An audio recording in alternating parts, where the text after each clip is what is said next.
నాడు యూనివర్సిటీ మంచి భవిష్యత్తు కోసం తెలుగు విద్యార్థులు ఇష్టపడే యూనివర్సిటీ. కాల్ 9059052378 9059052379. ఆ show no filter with Shiva. అంటే నేను ఫిల్టర్ లేకుండా క్వశ్చన్స్ అడుగుతా, నువ్వు ఫిల్టర్ లేకుండా సమాధానం చెప్పాలి. చెప్తాను. స్టార్టింగ్ ఏది దీనికి ఆ ఫిల్టర్ అని అనొద్దు. స్టార్టింగ్ నార్మల్ గా ఉంటది, తర్వాత కూడా నార్మల్ గా తెలుసు, ఉంటది. మీ ఇంటర్వ్యూ చూస్తూ ఉంటాను కదా, తెలుసు మీరంతా. ఎలా ఉంది ఇప్పుడు నీ జర్నీ మొత్తం? ఓకే, బాగుంది. అసలు నీకు ఈ ఫోక్ డాన్సర్ అంటే డాన్స్ లో టైప్స్ ఉంటాయా? చాలా టైప్స్ ఉంటాయి. ఈ ఫోక్ డాన్సింగ్ అంటే ఇంట్రెస్ట్ ఎందుకు వచ్చింది అసలు? డాన్సర్ మీద నీకు ఎందుకంటే ఎప్పుడు వచ్చింది, ఎలా వచ్చింది? చిన్నప్పుడు స్కూల్లో డాన్స్ చేసేదాన్ని. శ్రీధర్ మాస్టర్ అని ఉండేవాడు, క్లాస్కి వెళ్ళేదాన్ని నేను అక్కడ. సో డాన్స్ నేర్చుకున్నాను. మా డాడీకి ఎక్కువ ఇంట్రెస్ట్ ఉండే ఫస్ట్ డాన్స్ మీద. తనే క్లాస్కి వెళ్ళి పంపించాడు. క్లాసికల్ కూడా నేర్చుకున్నాను నేను. క్లాసికల్ చేశాను. తర్వాత నార్మల్గా ఉంటాయి కదా మన ఊర్లలో ఏం చేస్తారు, కాంపిటీషన్స్ పెడతారు, అలాగే చేసేదాన్ని ఎక్కువ కాంపిటీషన్స్. నేను డాన్స్ అంటే చిన్నప్పుడు అంత లేదు కదా, అలా డాన్స్ నేర్చుకుని శ్రేయ హీరోయిన్ తెలుసు కదా, తను డాన్స్ చేస్తుంటే టీవీ దగ్గర కూర్చొని ఇలాగే చూస్తాను, బాగా నేను ఇలా చెయ్యాలి, తనని చూసే నేను నిజంగా చిన్నప్పుడు తనని చూసే నేను ఇలా చేయాలి, ఇలా నడుము తిప్పాలి, ఇలా ఉండాలి అనుకుని అలా పర్ఫెక్ట్. ఇప్పుడు తనలా చేస్తున్నావా?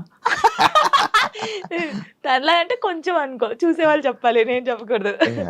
బాగా చేస్తున్నావు. అది నీ కొరియోగ్రాఫర్, నీ గురువు ఎవరని చెప్తే ఏమని చెప్తావు? శ్రీధర్ మాస్టర్. ఆయన నీ గురువు? దాని తర్వాత మొత్తం నీకు ఫైనల్ వరకు ఆయనే ఉన్నారా? అంటే ఫైనల్ వర్క్ కాదు, నేను ఫోక్ ఇండస్ట్రీకి రాకముందు నుంచి తనే నా గురువు. తన దగ్గర నేర్చుకున్నాను. ఈ ఫోక్ లో నీకు ఎలా అవకాశం వచ్చింది? బేసిక్గా ఈవెంట్స్ ఎక్కువ చేస్తాను. అప్పుడు నార్మల్గా నన్ను చూస్తూ ఉంటారు కదా వచ్చిన వాళ్ళు, ఎక్స్ప్రెషన్స్ బాగున్నాయి, పిల్ల బాగా చేస్తుంది. ఫోక్ సాంగ్స్ లో ఫస్ట్ సైడ్ చేశాను నేను. గంగక్క తెలిసే ఉంటుంది. సో గంగక్క సాంగ్స్ లో అలాగా సైడ్ డాన్సర్ గా చేశాను ఫస్ట్. తర్వాత బేసిక్గా ఏమైందంటే సై టీవీ మీ అందరికీ తెలుసు, తిరుపతి అన్నయ్య, ఇంకొకటి పొద్దుపొడి శంకర్ అని చెప్పేసి మన ఆ అన్నయ్య ఫస్ట్ రావే రావే పెద్దమ్మ సాంగ్ కి సరితక్క అని ఒక అక్క ఉంటుంది.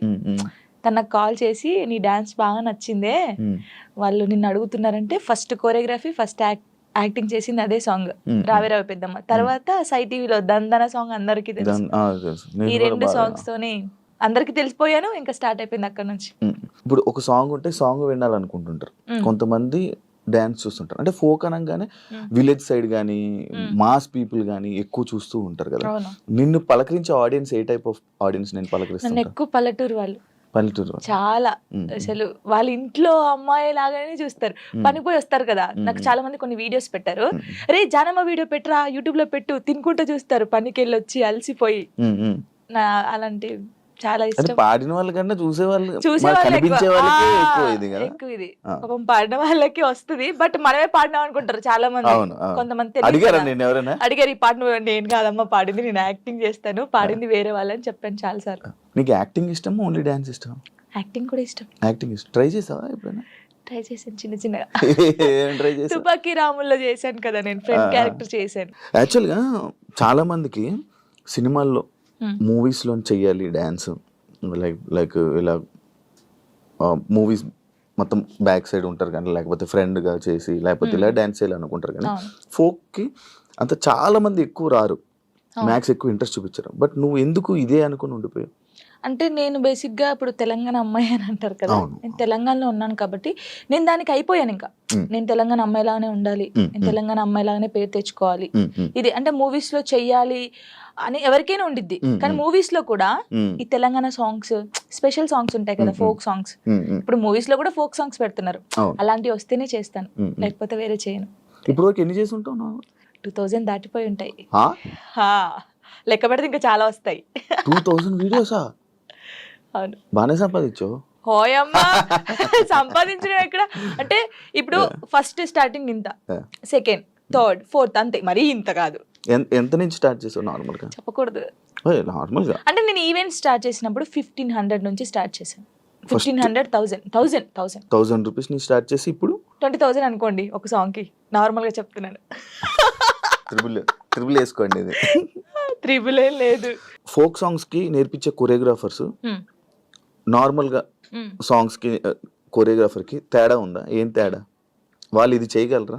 ఫోక్ సాంగ్స్ చేసే వాళ్ళు చాలా మంది అంటే వాళ్ళకు ఉన్న టాలెంట్ చాలా ఉంటుంది, కానీ ఓన్లీ ఫోక్ వరకే ఉండిపోయారు. వాళ్ళు ఒకవేళ ఇటు వస్తే మాత్రం చాలా బాగుంటది. అంటే నేను చూసినంత వరకు. ఇప్పుడు నా సాంగ్స్ కొని నేనే చేసుకుంటాను, కానీ చూసే వాళ్ళకి సేమ్ వే కనిపిస్తుంది. కాబట్టి శేఖర్ మాస్టర్ ఉన్నారు, శేఖర్ వైరస్ అని చెప్పేసి చాలా బాగా చేస్తాడు ఆయన. శేఖర్ మాస్టర్ ఆ శేఖర్ మాస్టర్ కాదు, శేఖర్ వైరస్. మీ ఎక్స్ప్రెషన్స్ మారిపోతున్నాయి మళ్ళీ. శేఖర్ వైరస్ అని, ఆ తర్వాత శాంతిరాజ్ మాస్టర్ అని, నమ్రీత్ అని తమ్ముడు ఉంటాడు ఆయన, కళ్యాణ్, ఇంకెవరున్నారు, రాజేష్ మాస్టర్ అని, రఘు జాను అని చెప్పేసి తమ్ముడు. వీళ్ళందరూ ఏంటంటే ఫోక్ మాస్టర్సే అంటారు, కానీ వాళ్ళకున్న టాలెంట్ చాలా ఉంటది. వాళ్ళు కోరుకున్నారు ఎప్పుడైనా ఈ కొరియోగ్రాఫర్ గా మీరు మారొచ్చు కదా, మామూలుగా నేర్పించవచ్చు కదా అని నువ్వు సపోర్ట్ చేయడం ఏం చేసావా? అంటే సపోర్ట్ అంటే సాంగ్స్ ఇస్తాం, ఈ కొరియోగ్రాఫర్ అయితే బాగుంటది ఇది చెయ్యండి అని చెప్తాం, కానీ మరీ ఇండస్ట్రీ గురించి మనకు తెలియదు కదా, ఇండస్ట్రీకి వెళ్ళానని చెప్పలేము. ఇప్పుడు ఇండస్ట్రీ పర్సన్ కదా.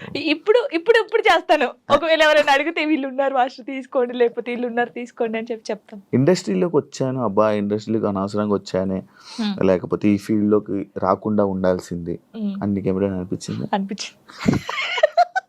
ఎప్పుడు కొన్ని కామెంట్స్ చూసినప్పుడు ఏంద్రా ఈ బాధ, నాకు అసలు నేను ఎందుకు డాన్సర్ అయ్యాను, ఎందుకు అంటే ఈ ఫీల్డ్కి ఎందుకు వచ్చాను, అసలు మన సాంగ్స్ హిట్ కాకపోతే బాగుండేది, ఏదో నార్మల్గా చేసుకొని ఉంటే అయిపోయేది. ఈ హిట్ అయిన తర్వాత కొంచెం పేరు వచ్చిన తర్వాత ఈ కామెంట్స్ అసలు ఈ తలనొప్పి అవసరమా మనకు అనిపించింది. ఏం కామెంట్స్ వచ్చేవి నీకు నార్మల్ డాన్స్ చేసేటప్పుడు? అదే సేమ్ డాన్స్, సేమ్ ఎక్స్ప్రెషన్స్, ఏంట్రా బాబు యూట్యూబ్ లో ఒకతే ఉందా తీసేయండిరా ఇవి. ఇదే ఏదైతే కామెంట్ ఉందో నీకు డీ చేస్తున్నప్పుడు కూడా వచ్చాయి కదా? చాలా వచ్చాయి. ఇంకా ఇది పోయిందా సరే ఇందులో అన్నారు, సరే పోనీ కొంచెం స్ట్రాంగ్ అయ్యాను నేను. కొన్ని అయితే ఇలాగే అంటారులే అనుకున్నాను. డీకి వచ్చిన తర్వాత చూసుకో, సేమా అక్కడ కూడా పోయి అదే చేస్తున్నావా, ఇదే ఫోక్ డాన్సా, ఇంకేం రాదు నీకు, ఇదే ఉరి నీకేం తెలుసురా నాయన. నాకైతే వాడికి అనిపిస్తే వాడిని కూర్చోబెట్టి అది కాదు తమ్ముడు, లేకపోతే అది కాదన్నా, లేకపోతే అది కాదు అంకుల్, ఇలా చెప్పాలనిపిస్తుంది. నీకేం తెలుసురా డాన్స్ గురించి, ఏ సాంగ్ ఎలా మీరు నన్ను చూస్తున్నారు 5 years నుంచి, ఒక అమ్మాయిని డాన్స్ చూస్తున్నా, ఎక్స్ప్రెషన్ చూస్తుంటే వానికి వెరైటీగా ఏం కనిపిస్తుంది చెప్పండి మీరు? అవును, అవే ఎక్స్ప్రెషన్లు ఇస్తున్నావు. నిన్ను కూడా చాలా సార్లు విన్నాను, ఇది అవే ఎక్స్ప్రెషన్లు ఇస్తుంది, ఇవే చేస్తుంది, ఎందుకు శేఖర్ మాస్టర్ అంత లేపుతున్నాడు అని అన్నా. అసలు శేఖర్ మాస్టర్ లేపుతున్నారు అంటున్నారు, కానీ అది కాదు. ఇప్పుడు మీరు ఉన్నారండి, నార్మల్ గా మీరు ఒక స్టైల్ చూస్తున్నారు, రోజు ఒక స్టైల్ చూస్తారు. ఇప్పుడు వెస్టర్న్ డాన్స్ మీ ముందు చేస్తారు, ఒక్కసారి వచ్చి ఒక మాస్ సాంగ్ చేస్తే మీరు వావ్ సూపర్ అంటారు ఎవరైనా సరే. నార్మల్ పర్సన్ ఒక డప్పు కొడుతుంటే మనకు కాలాగదు. మాస్టర్స్ చాలా మందిని చూసారు, అందరూ జెంప్స్ చేయడము, వెస్టర్న్ సాంగ్స్ చేయడం. ఒక్కసారి నేను ఫోక్ సాంగ్ చేయడంతోనే ఒక వేరియేషన్ వచ్చింది ఆయనకి. అది చూసి అనడం తప్పే ఉంది చెప్పండి? ఒక్కసారి ఆలోచించండి. కొంచెమైనా బుర్ర ఉంది వీళ్ళకి, నాకు అర్థం కావట్లేదు. అది దానికి కూడా కామెంట్స్ పెట్టారు, ఎందుకు ఎంత ఓవర్ ఎక్సైట్ అవుతున్నాడు. ఇప్పుడు మీరు ఉన్నారండి, అంటే నార్మల్ గా మిమ్మల్ని ఎగ్జాంపుల్ తీసుకుంటున్నాను. నార్మల్ గా మీరు తెలంగాణ సాంగ్ వినగానే మీకు ఏమనిపిస్తుంది? మాస్ డాన్స్ ఒక ఎక్స్ప్రెషన్ వస్తుంది. వెస్టర్న్ సాంగ్ చేసినప్పుడు ఇలా అంటారు. వేరియేషన్ ఉంటది కదా. మాస్టర్ అన్ని చూసి ఒకటేసారి ఫోక్ సాంగ్ వచ్చి నేను చేయడంలో, అంటే నార్మల్ సాంగ్ కి నువ్వు అదే ఎక్స్ప్రెషన్ ఇస్తున్నావు, అదే వాళ్ళు అంటున్నారు కానీ నిజంగా వాళ్ళు టీవీలో చూడకన్నా నా లైవ్ లో నా పర్ఫార్మెన్స్ చూస్తే వాళ్ళే క్లాప్స్ కొడతారు. అంతేనా? పక్కా కొడతారు. ఇప్పుడు లైవ్ లోకి వచ్చి చూడు అలా నేను చెప్తున్నాను వాళ్ళకి. నన్ను చూసి 5 years నుంచి ఉంటున్నాను, ఫోక్ సాంగ్స్ అవే చేస్తున్నాను కాబట్టి వాళ్ళు ఊకే నా ఫేస్ చూసి ఇదే ఎక్స్ప్రెషన్స్, సేమ్ ఎక్స్ప్రెషన్. కానీ సగం మంది అలా అంటారు కదా, సగం మంది మెచ్చుకునే వాళ్ళు ఉన్నారు. జానుకి ఫేమస్ అయిపోయాక ఇది వచ్చేసాక యాటిట్యూడ్ ఎక్కువ, పొగరు ఎక్కువ అనే వాళ్ళకి అసలు నాకు పొగరు ఉండదు, ఫస్ట్ యాటిట్యూడ్ ఉండదు. నేను అందరితో చాలా కలిసిపోయి ఉంటాను. నాతో జర్నీ చేస్తే తెలుస్తుంది. ఇప్పుడు దూరం నుంచి చూసి జడ్జిమెంట్ చేయడం వేరు. నాతో నిజంగా ఒక 1 day వచ్చి 5 minutes చాలు నాతో మాట్లాడితే వాళ్ళకి అర్థమైపోతుంది నేను ఏంటనేది. చాలా మంది నాతో అన్నారు కదా, ప్రొడ్యూసర్స్ కూడా, మీకు చాలా పొగరు ఉంటుంది అంట, అమ్మో మీతో మాట్లాడంటే అన్నారు. షూటింగ్ వచ్చిన తర్వాత సారీ జానమ్మ అని ఇలా దండం పెట్టి చెప్పిన వాళ్ళు ఉన్నారు. ఉండదు, అసలు ఉండదు. యాటిట్యూడ్ ఉందా? అసలు ఉండదు. యాటిట్యూడ్ ఉండాలి. యాటిట్యూడ్ ఎప్పుడు ఉండాలి? సందర్భం బట్టి ఉండాలి. ఎప్పుడు పడితే అప్పుడు ఉండదు. ఉంటదా కొంచెం అంటే ఒకవేళ వేరే రకంగా, ఒకవేళ నన్ను ఎవరైనా అన్నప్పుడు మంచి రకంగా అన్నప్పుడు అప్పుడు వాళ్ళకి మాట్లాడేటప్పుడు యాటిట్యూడ్ వస్తుంది. నేను ఇది కాదు అలా వస్తుంది కొంచెం, అంతే. ఎందుకు యాటిట్యూడ్, ఎందుకు పొగరు అవసరం లేదు. ఈ రోజు ఇంత ఉందాం, తర్వాత ఇంత అవుతాం, కానీ మనమైతే ఎప్పుడు అలాగే ఉండాలి. అది నమ్ముతాను నేను. ఎలా ఈటీవీ వాళ్ళు నిన్ను ఎలా కాంటాక్ట్ అయ్యారు, ఎందుకు కాంటాక్ట్ అయ్యారు? మనకి ఎందుకు కాంటాక్ట్ అయ్యారో తెలియదు. మనకు కాల్ వచ్చింది. Yeah, కాల్ వచ్చినప్పుడు నేను బయట ఉన్నాము, Hmm. టూర్కి వెళ్ళి ఉండి 24th అన్నారు. అప్పుడు ఒక డేట్ చెప్పారు. సారీ అండి నేను రాలేను, నేను టూర్కి వచ్చాను, నేను రావడానికి కుదరదు, ప్రాక్టీస్ కూడా ఆ టైంలో చేయలేం కదా అని చెప్పేసి వదిలేసాం. సరే అండి ఓకే అని కట్ చేశారు. మళ్ళీ నేను హైదరాబాద్ వచ్చిన తర్వాత మళ్ళీ కాల్ వచ్చింది. లేదండి మీరు కంపల్సరీ కావాలి అని అన్నారు. ఓ నీ అమ్మ మళ్ళీ వచ్చింది కదా, మంచి ఛాన్స్ కదా, మన డాన్స్ కూడా మన టాలెంట్ అనేది అక్కడ చూపించచ్చు కదా అని చెప్పేసి ఓకే అని చెప్పాను. ఆఫీస్కి వెళ్ళాను. డాన్సర్ టోనీ ఎలా పరిచయం మీ ఇద్దరికి? అంటే నార్మల్గా మాది గోదావరికని కదా కాలనీ, అవును. వాళ్ళది కూడా గోదావరికని. నార్మల్గా తను డాన్సర్, నేను డాన్సర్. అక్కడ ఉండేవాళ్ళు రవి అన్నయ్య అని చెప్పేసి వీళ్ళందరూ ఏం చేసేవాళ్ళు అంటే, ఒరే నీ కరెక్ట్ పర్సన్ అంటే టోనీరా, ఇలా బాగుండేది, మీ ఇద్దరు పేరు చాలా బాగుంటది అని చెప్పేసి చెప్పేవాళ్ళు. ఎవరు ఈ టోనీ ఇలా బాగుంటది అని తర్వాత పరిచయం అయింది. పరిచయంలో కలవక ముందే మీకు అందరు అనేవాళ్ళ? అందరూ అనేవాళ్ళు అక్కడ ఉండేవాళ్ళు. అంటే నేను చాలా అప్పుడు ఇంకా స్పీడ్ చేసేదాన్ని అనమాట డాన్స్. సో తన స్పీడ్ కి నీ స్పీడ్ కి చాలా బాగుంటదిరా అని చెప్పేవాళ్ళు. మా ఫ్రెండ్ రా డాన్స్ పేరుగా బాగుంటది అంటే నువ్వేమో నిజం పేరు అనేసుకున్నావా? అలా ఏం కాదు కానీ ఎవరైనా అనుక అప్పుడు పరిచయం అయిన తర్వాత అలా పరిచయాలు అయ్యి అలా లవ్ అయ్యి పెళ్లి జరిగింది. ఎన్ని ఇయర్స్ లవ్ చేసుకున్నారు నార్మల్ గా? నా 8th క్లాస్లో అనుకుంటా.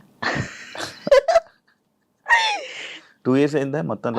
2 years 2 years love, 3rd year లో పెళ్ళి అయిపోయింది. మరి ఇంత లవ్ చేసుకున్నారు కదా, బ్రేకప్ అవ్వడానికి ఎందుకు రీజన్? అంటే 3 years లవ్, సడన్ గా ఒక రోజులో బ్రేకప్ ఎందుకు? అలా ఒక రోజులో కాలేదు, అది కొన్ని సిచ్యువేషన్ ఇంకా అలా జరిగిపోయింది.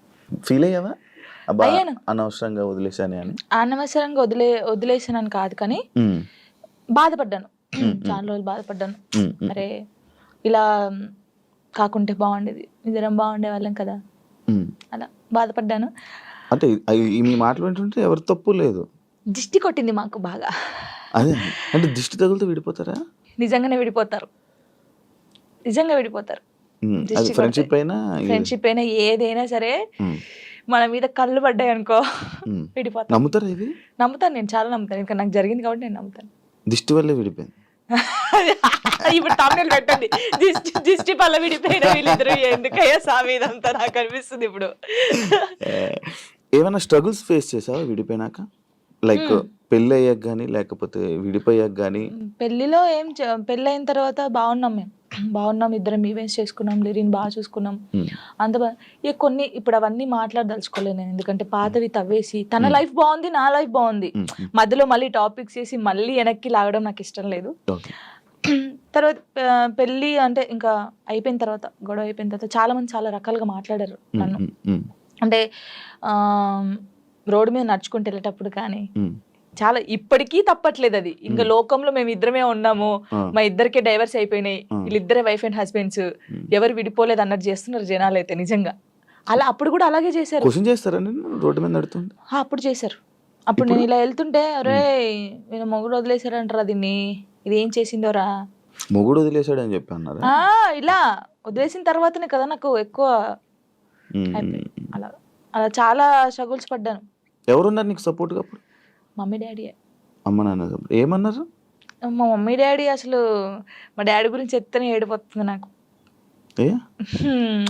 అంటే మా డాడీ ఎలా అంటే వీళ్ళకి ఎలా ప్రేమ చూసుకోవాలో తెలియదు మా మమ్మీ డాడీకి. ఫస్ట్ ఆఫ్ ఆల్ మా డాడీ గురించి నేను ఎప్పుడు ఎక్కడ మాట్లాడలేదు. ఇక్కడ అంటే అందరూ లవ్ యూ డాడీ. ఇప్పుడు ఈ జనరేషన్ లో అప్పుడు అంటే వాళ్ళకి తెలియదు. ఇప్పుడు మనం ఏడ్చిన ఎందుకు